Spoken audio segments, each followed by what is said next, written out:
KODK Stock Analysis and Price Predictions. Is it a buy or not? Which is very brief and short 1 minute video. Till the end, find out.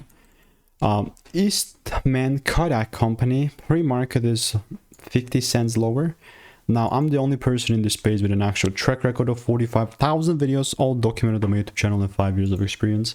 And if I zoom out with Kodak, first of all, I must see my rules. Okay, yeah, here's my drawings. So all I wanted was potentially to not be left out. Nah, but like really, I was looking for longs. Pre-market seems like it's going to be opening a little bit lower than usual.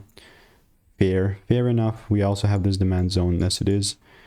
And again, it's very early, so we're going to see where the market's actually going to open on market open. But I'm still just waiting for a confirmation. The biggest factor here is if I don't see the confirmation happening, I can forget about buying. Rules, first of all, must be met. And with Kodak,